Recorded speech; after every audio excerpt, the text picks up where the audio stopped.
বন্ধুরা, কে কেমন আছো? গরমে আজকে আমি রান্না করতে আসলাম, দেরি হয়ে গেছে বড্ড। তা আমি এখানে কালকে একটা মোচা কেটেছিলাম গাছ থেকে, গর্ব মোচা, তার থোরটা আজকে কেটে নিয়ে আসলাম। এই যে এই থোরটা আজকে আমি নারকেল দিয়ে ভাজা করব। এটাও মানে বাড়ির গাছেরই নারকেল। আমার কোরানিটা অনেকটা ভেতরে রয়েছে বক্স খাটের মধ্যে, তাই আমি এটা মিক্সিতে বেটে নেব। আর এখানে আমি সর্ষে আর শুকনো লঙ্কা ফোড়ন দিয়ে বসিয়ে দিয়েছি। দিয়ে আমি নারকেলটা যেহেতু পরে দেবো, সেই জন্য আমি থোরটা আগে বসিয়ে দিলাম। আমি একটু হলুদ দিয়ে দিচ্ছি আর নুন দিয়ে দেবো। আজকে খুব বেলা হয়ে গেছে, প্রচুর কাজ ছিল। এই যে নুন দিয়ে দিচ্ছি স্বাদ মতন। দিয়ে আমি এবার এটাকে ঢেকে দিই। ঢেকে দিয়ে আমি নারকেলটাকে বেটে নিয়ে আসি।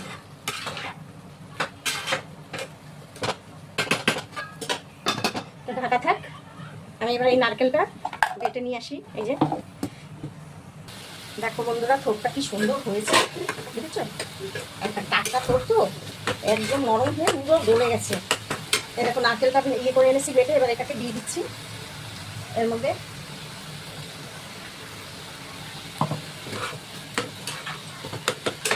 এই নারকেলটা দিয়ে না এই থোরটা করছি তো, খেতে এতটা ভালো হয়।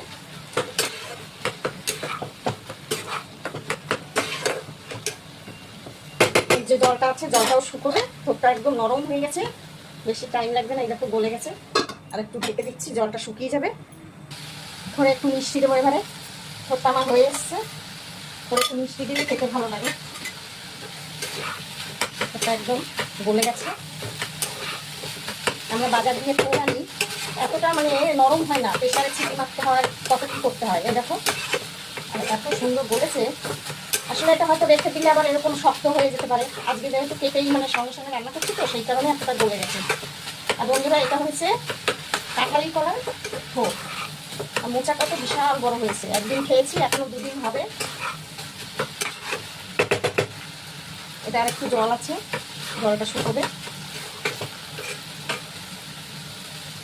থোর খেতে কিন্তু খুব ভালো লাগে, থোর মোচা এগুলো খেতে খুব ভালো লাগে।